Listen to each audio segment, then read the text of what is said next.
Welcome to Manager Tools. Today, the Middleman test, Chapter 2, Feedback.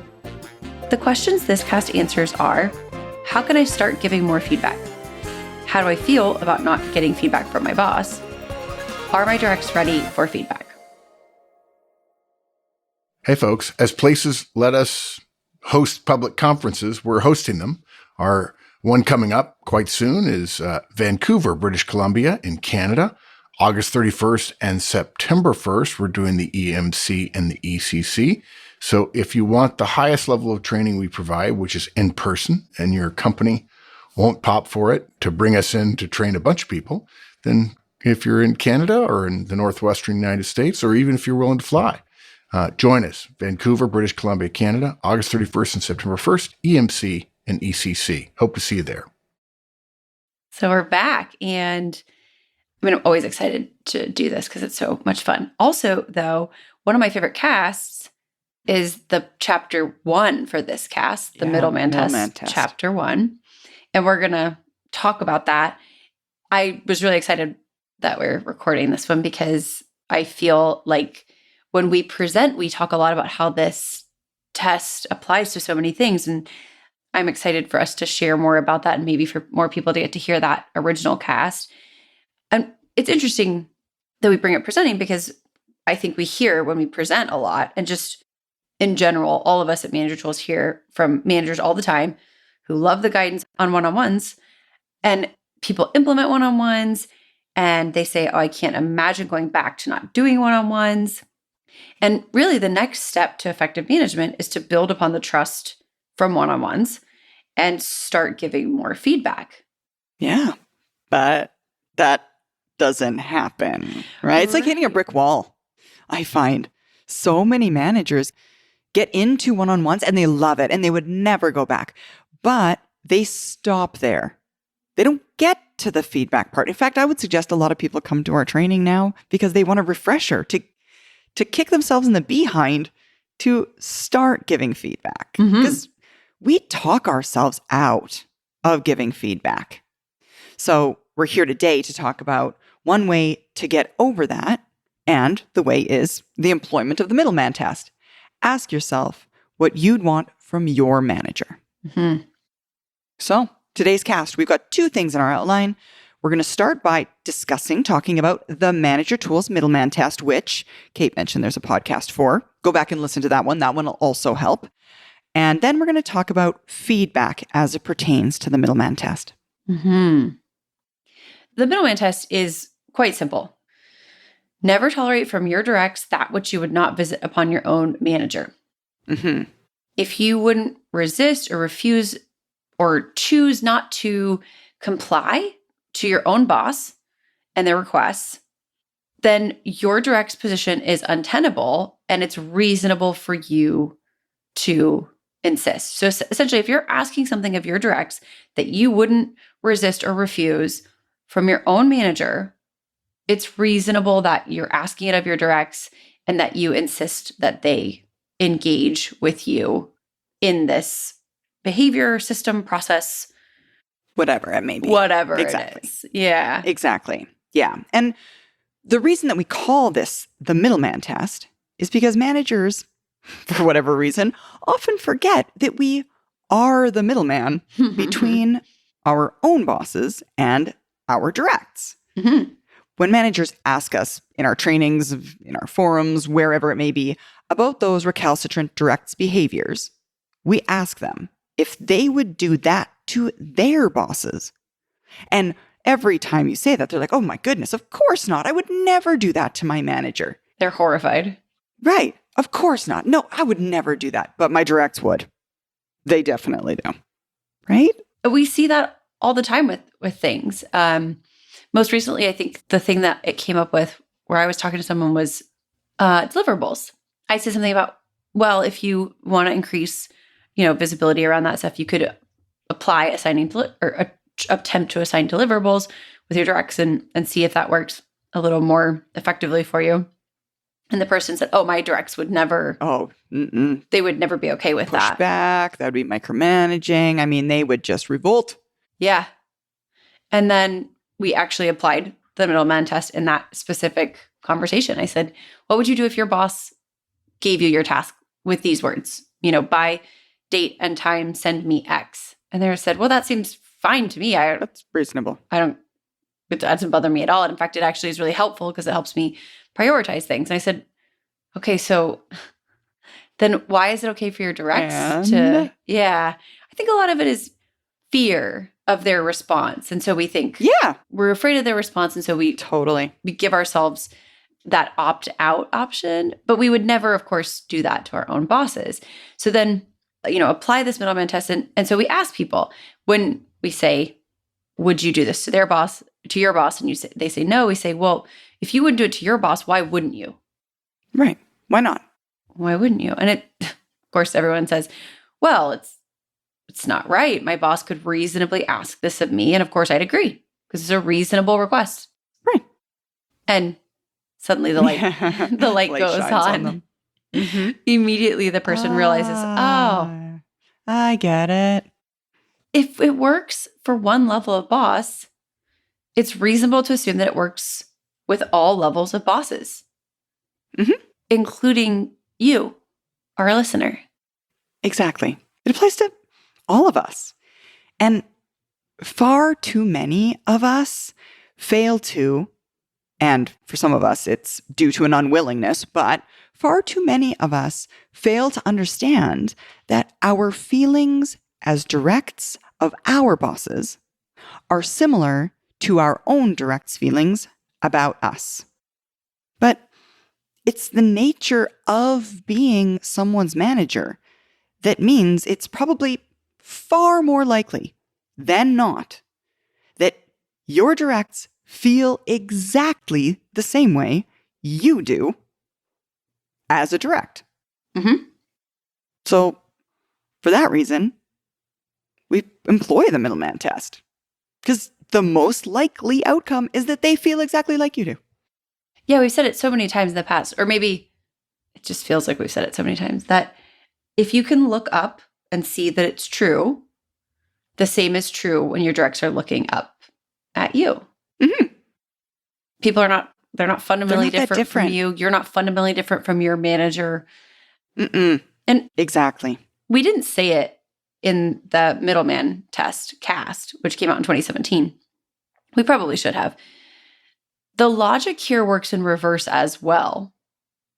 So if you think of it, instead of, thinking upwards, we can also think of it the other way. And what we'd say here is, do not deny to your directs that which you can reasonably expect from your boss. Your boss owes you feedback and a whole lot more. Yes. And that means you owe it to your directs as well. It's part of your professional obligation to deliver feedback to your directs. And, the aggregated behaviors of your directs are your results, and feedback on their results is how we improve. Yes, how we improve those results. Yeah. All of it. Yeah. I found too, and I think since we're talking about moving, but, in that gap between one-on-ones and feedback, I think it's important to remember, y'all, that if you remember the feeling you got the first time that one-on-one started working for you, if you remember that same thing will happen with feedback, that same feeling, that same kind of, it's not the exact same increase in terms of results and retention, but it is big enough that it will feel the way you remember one-on-ones feeling when you implemented them. Absolutely. So hopefully just another incentive for you to consider starting feedback, because so many people are sitting in that little trench. Yeah, exactly. And I mean, this concept that I'm going to say utilization of the Middleman test in reverse, if that makes sense, is common of all of our models, even one-on-ones before managers start. They're like, ooh, my directs might think I'm micromanaging. My directs might not want to do it this often. Okay, but if your manager wanted to meet with you every week for 30 minutes, would you want that? Oh, heck yes. Of course I want that. But my directs don't want this. We're going to talk today more specifically about feedback. We hesitate to give feedback because we think our directs don't want it. Yet, every time, and Kate can attest to this, we have gone into a conference room, and when we start our feedback conversation, we ask the group, if your manager could give you actionable feedback that you found useful, that was delivered in a kind and respectful way about the things you're doing well and the things that you're doing poorly, would you still want it? And everyone's hands shoot into the air. But we hesitate. And I mean, this goes further. It goes to our coaching model. Oh my gosh, that looks like micromanagement. My directs are going to think they're being micromanaged. If your boss did this, would they feel micromanaged? Would you feel micromanaged? My apologies. Like, no, I wouldn't. Delegation. It's like, oh my gosh, my directs are all going to say no. Like, okay, but if your manager asked you to help them with something, would you say no? Oh my gosh, of course not. But every time we do it, in every single case. The economy is coming roaring back, and that means managers are stressed out. We probably don't have enough people in our roles. We're trying to hire. We're trying to get to our priorities. It might be time to convince your organization to do some training of a whole swath of managers. Effective Manager Conference, Effective Communicator Conference, Effective Hiring Manager Conference. And all of those can be done either in person, depending upon your preference, or virtually as well. We encourage you to reach out to Maggie at manager-tools.com and talk to her about what we can do for you. So, as it pertains to feedback, listen, if your boss isn't giving you feedback currently, is that what you want? No, of course not. Of course not. All the hands that we see in the air would suggest that that's not accurate. So then why are you not giving that same thing which your directs also want, which your boss isn't giving to you? It makes no sense. You want more. Your directs want more. Give it to them. It's your job. Yeah. Don't visit upon them what you're uncomfortable your boss with does to you. From your manager. We've recently seen a LinkedIn poll of over 1,000 Wells Fargo employees. The question was, in which area do you wish your company invested more time and resources? And respondents answered 30% said professional development, 52% said train me for my next role, 7% said diversity and inclusion training, and 11% said advanced diverse leadership. So vast majority of the group said, train me for my next role. And we're not sharing this in order to diminish diversity and inclusion, just rather to highlight what employees want for their companies. And hence their manager, which is development. Directs want to grow. The generally held thinking on corporate professional development happens not in internal training or external schooling programs, but on the job learning and growth. Yeah. And that means we as managers are responsible for delivering it. Exactly. So the question then becomes, if we're not going to give feedback, how then are we developing our directs? To Kate's point a moment earlier, that's what they want. How are we doing it?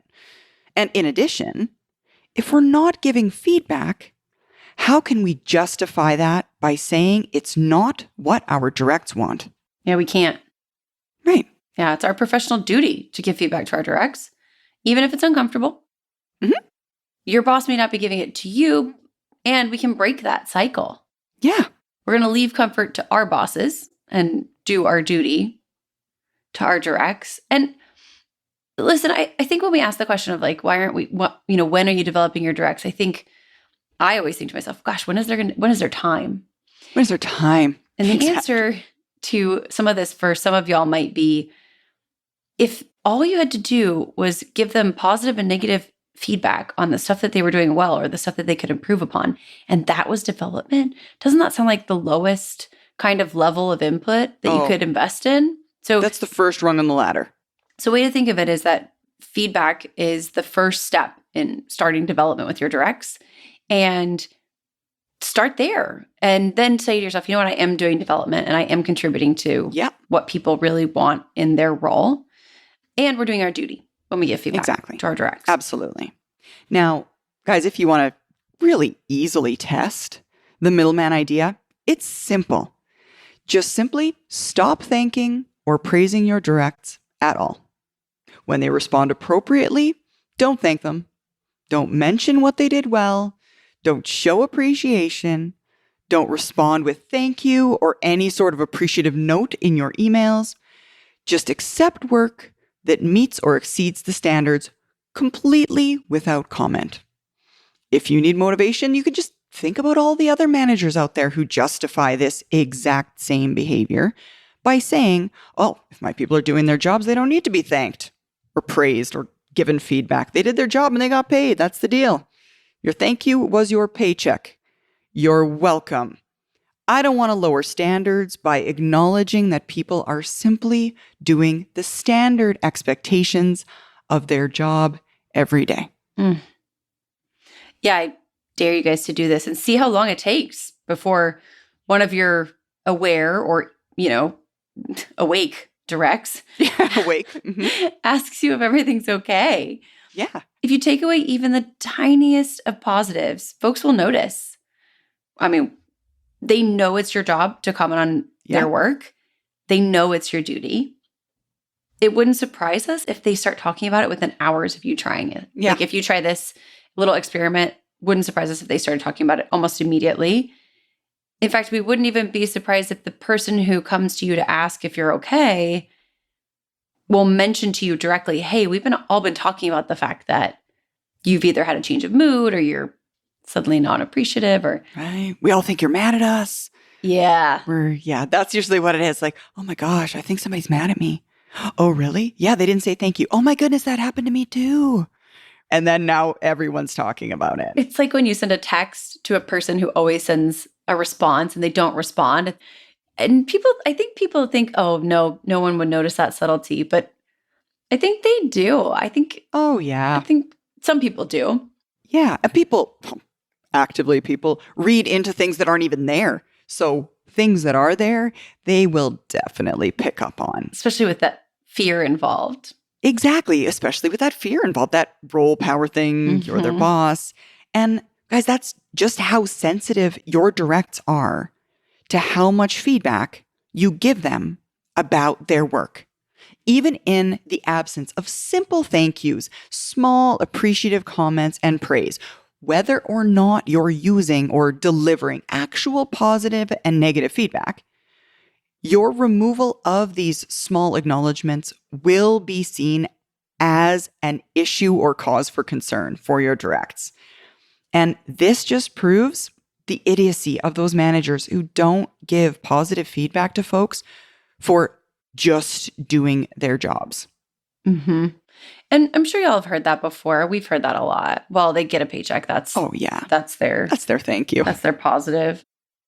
It's just, it's really sad, but yeah, it is. Again, let's turn it around as the middleman here. Wouldn't you notice if your boss suddenly stopped saying thank you or making appreciative comments when you do your job? I would. I notice even if people just don't send a message back. So I can't imagine what it would feel like if my boss didn't say, oh, thanks, or yeah, I got it, or, good work here. Of course you would notice that. Of course you would notice. And to go a step further, we know that there are some people that we're talking to right now that already fall into this category. That is, their boss currently doesn't do these simple things now. You've already noticed it, and we are willing to guarantee you do not like it. Yeah. So if you know that, you're already aware of how flawed this argument is. Yeah. We're thinking of positive feedback as an extension of those thank yous or just exactly any positive comment. Now, we recommend you use the Manager Tools feedback model. It doesn't also have to be as formulaic as that. And we'll continue down the middleman logic here. Is it really true that simple appreciation is a special case, right? And that performance feedback and development guidance, positive and negative, are really any different? I would argue no, that if we are thinking about the middleman test and if people are noticing a lack of small appreciations, that they would also, in the other direction, notice some increase and find value in that. Mm-hmm.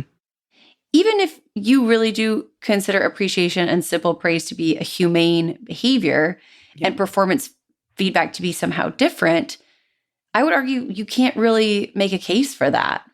Right.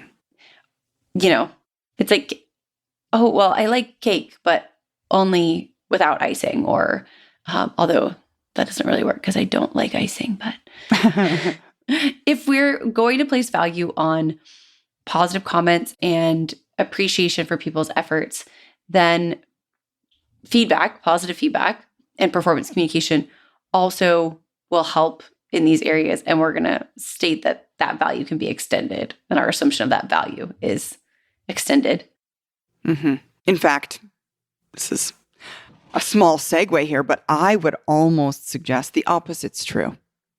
That is, people don't like feeling as though they're being punished. And a lot of people don't love praise.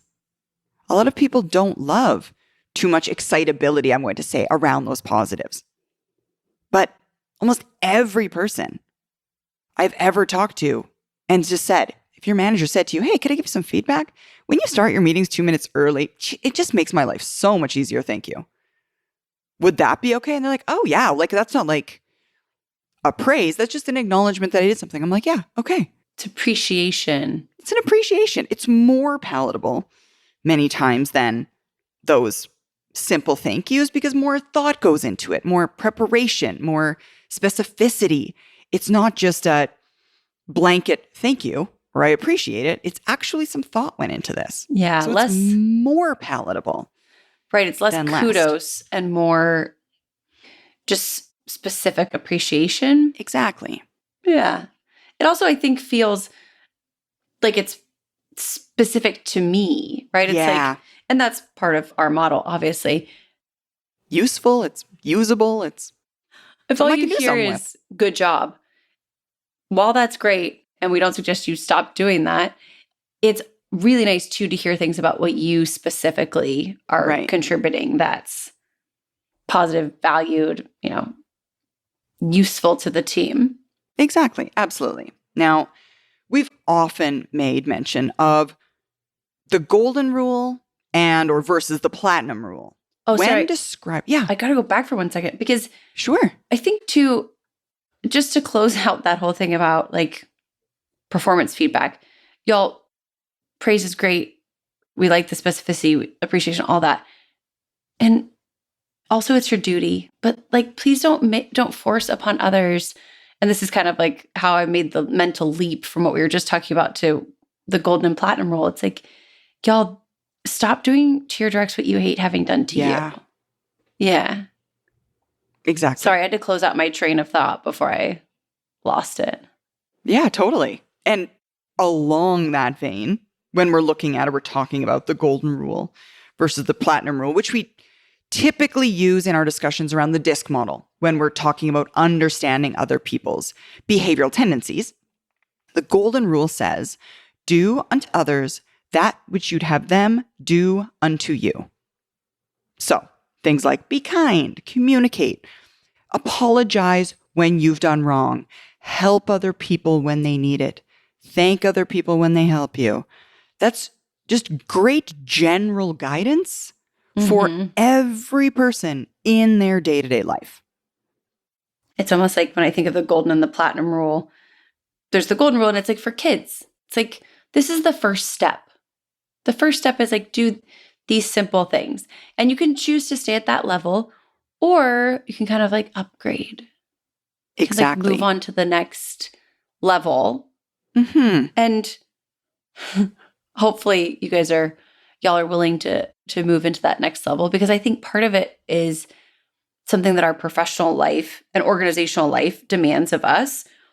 Organizational life and role power effective organizational life requires additional insights. Yeah. For us to be effective. It's kind of next level stuff.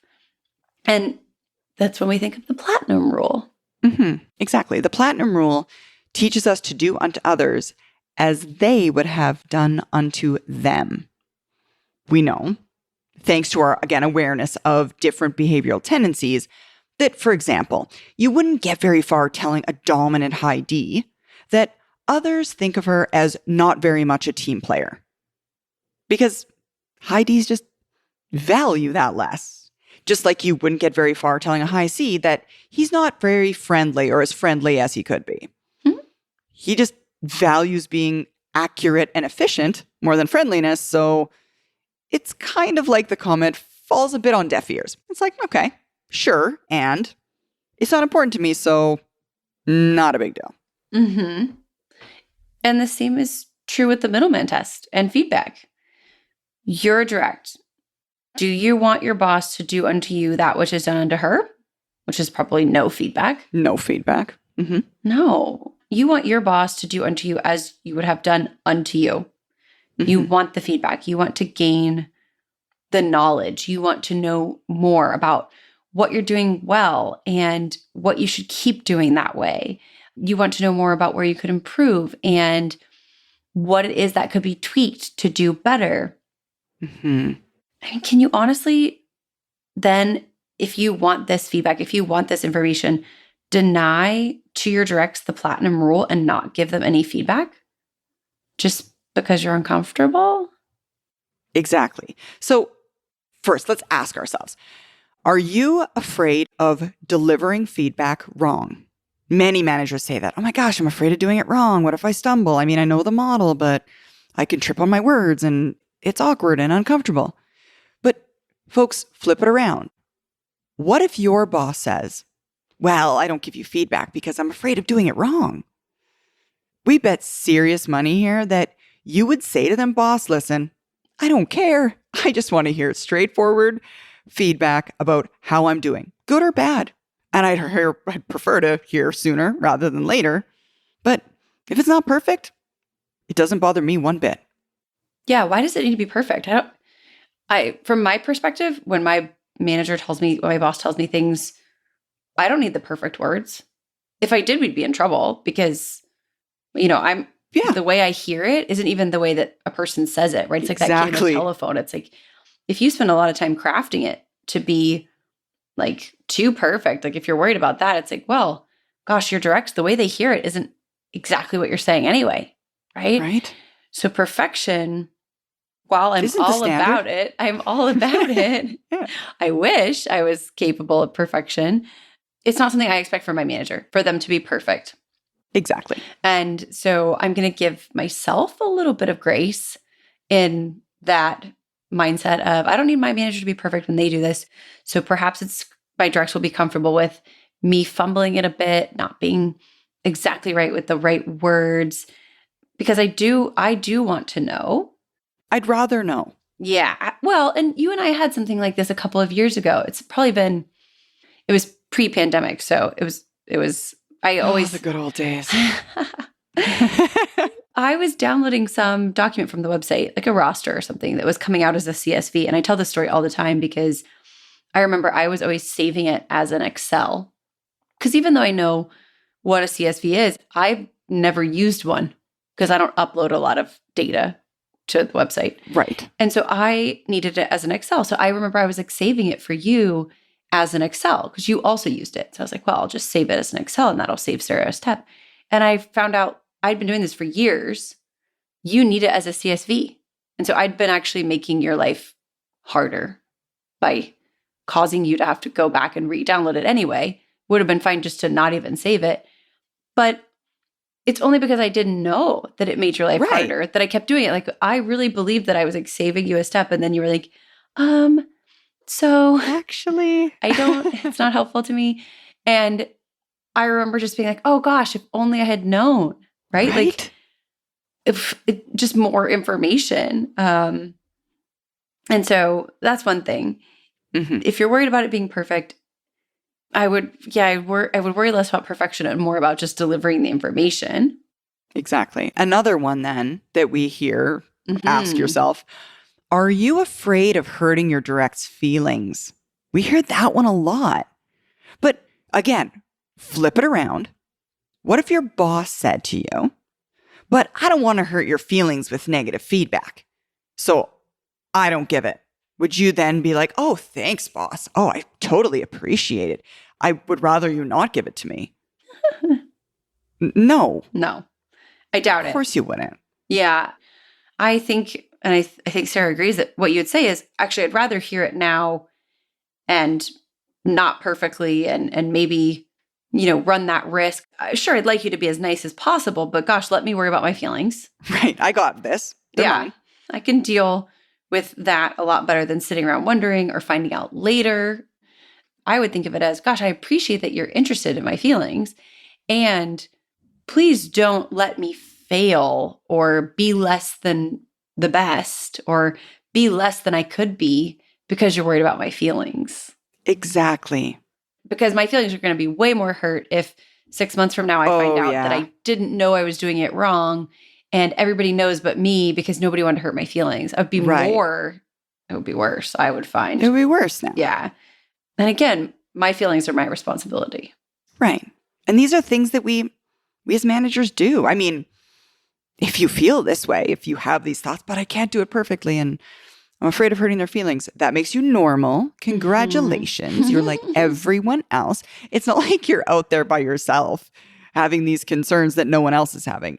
Everyone else is having the exact same concerns. Mm-hmm. But know that these concerns aren't a good reason to deprive your directs from the feedback that you wish you had from your manager. Because I got to say, it's all in your head. You're doing this to yourself. Your directs don't need these things from you. They just want the feedback and they forgive you in advance for it not being perfect and for coming out a little bit sharper than you intended for it. Yeah. Spoiler, they already think you're not perfect. Exactly. Spoiler alert. So when we as managers can put ourselves in the middle of those feedback conversations, it gives us no place to hide. I mean, you owe the delivery of feedback to your directs, whether your boss is doing their duty to you or not. What you want from your boss is what your directs want from you. Your boss not giving you feedback is not the culture of your organization. It's not. It's simple. It's just your boss not doing their job. So don't visit upon your directs the failure to do your duty just because your boss isn't doing hers. End the cycle of not doing... Someone has to. Yeah, it stops here. It stops here. End the cycle of not doing our duty around feedback. And let's start. Let's start giving feedback to our directs. Agreed. Thank you, Kate. Thanks, Sarah. That's all, folks. Thanks so much, and we'll see you back here next week with a new topic. Bye, everybody.